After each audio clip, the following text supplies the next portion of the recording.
Well, hi, welcome to my woodworking shop. This is the second time I've done a video tour of my shop. The first one was years ago.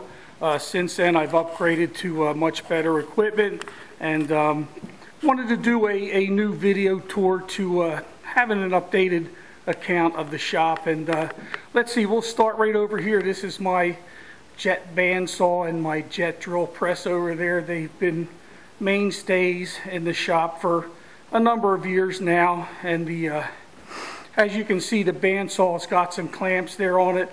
I was trying to perfect a resawing technique for a project I was going to do. I wanted to perfect the technique before I got into it. I'm still fooling around with that, and the bandsaw and the drill press, they come in handy. Don't use them all the time, but when you need them, they do the job and do it pretty well. And over here at the very end of my bench, hardware, screws, hinges, nails, whatever. Whatever has to be bought in small quantities and stored. And that's the area for that. Usually it's the messiest part of my shop. And my bench, of course, along here. This is part of the outfeed portion of the bench for what's over here, which is my DeWalt planer, and I built that into the bench, and that was planned.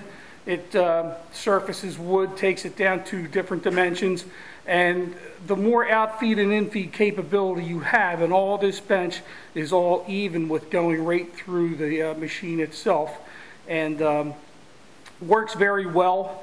Quite loud machine. You have to wear ear protection when it's running. As you can see, it's hooked up to the dust collection system, and moving down, of course, you see all the tools along the minor tools, small hand tools on the wall.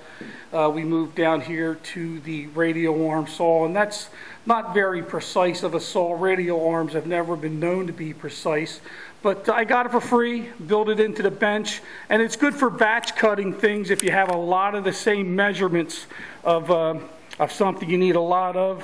I built this kind of thing. It's called a stop block, and I put this track into the bench when I first built it, and this device here, it slides all along, and you can set it for different lengths, and when you lock it down, then you actually butt your wood up against it, and you can repeatedly over and over and over cut the same length of whatever you're doing. So it's good for repetitive cuts, but again, it's not a very precise tool.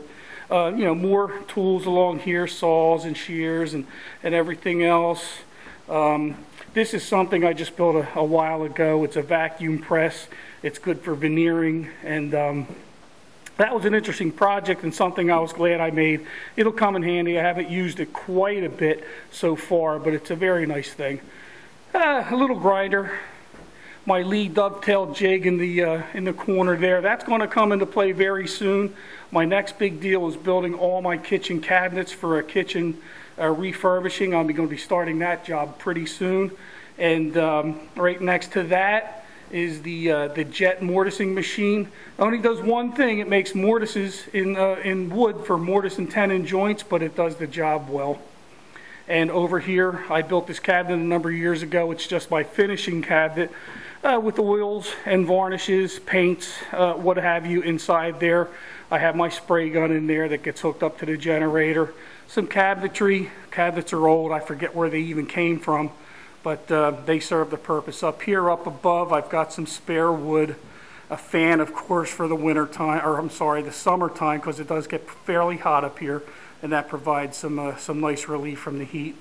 And down here, my old bench. This used to be my old workbench. Of course, now it's just setting off to the side, more for storage than anything else. I store my oscillating sander on top of that. And over next to that is my router table. And this was one of the first things I built for the shop. The shop is roughly 12 to 15 years old now. And this is one of the things I built. It's a router table. And it's always served me well. There are some things that I want to incorporate into a router table, and I can't do it with this one, so I'm thinking about actually making a new router table. I might get around to it sooner or later. It's not a requirement, not a necessity, but it would be nice to have a new router table with some ideas and features built into it that I just can't do with this one. Up here, more cabinetry, and up on top of that is a lot of spalted maple. That's maple that's almost just pretty much begun the rotting process, the decay process, but it's been stopped, and it makes a unique feature to the maple that's really nice, very, very visually appealing. My woodworking rack, all my stock, there's oak, red oak, a little bit of white oak, there's walnut, maple is in there, and some poplar. Whenever I do drawers, they're made of poplar, and that's what I'll be doing in the kitchen drawers. The carcass will be poplar with red oak faces. All the cabinetry will be red oak. Up top here, just some clamps, the hand screws, spring clamps, what have you. Nice place, they're up out of the way, and it's a nice storage method for those kind of clamps. Down below that is one of my newest, probably the newest machine in my shop, and this was a nice upgrade from the former joiner that I did have. This is a joiner planer combination, and it was kind of costly. I did get it on sale, and it was a bargain and well worth the money. I did want to get that before I retired, so I didn't have to spend that kind of money after I was retired. But another nice addition to the shop, and well worth the expense. Of course, the heart of any woodworking shop is the table saw, and I guess I've had this about 4 years now, maybe 5. And I added the outfeed table there for a safety purpose. I can cut a whole piece of plywood on there and it won't tip off. Built the cabinetry for storing blades and all the accessories.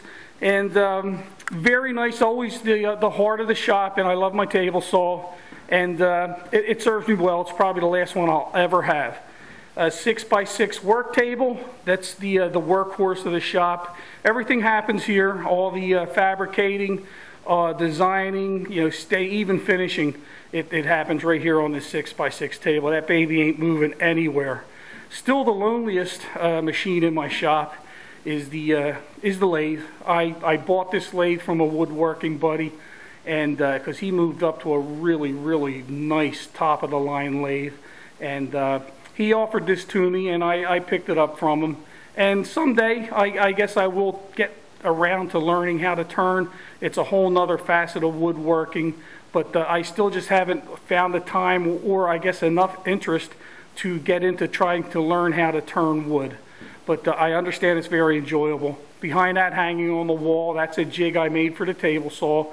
You see those two little things sticking out above it.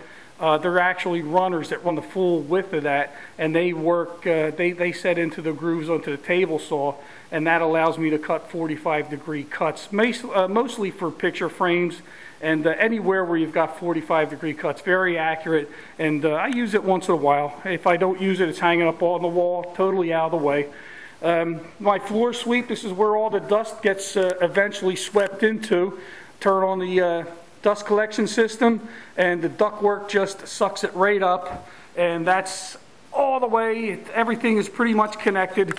You see here down to these machines, and over here down to my planer over there, and down to the radial arm. So everything's connected to the dust collection system. Eventually it goes all the way down there, down into the corner, and downstairs where the actual collection unit is. And nice addition. Again, the same person I bought the lathe from used. I bought his unit used, and I just had to buy new ductwork to attach the thing and get all the collection done.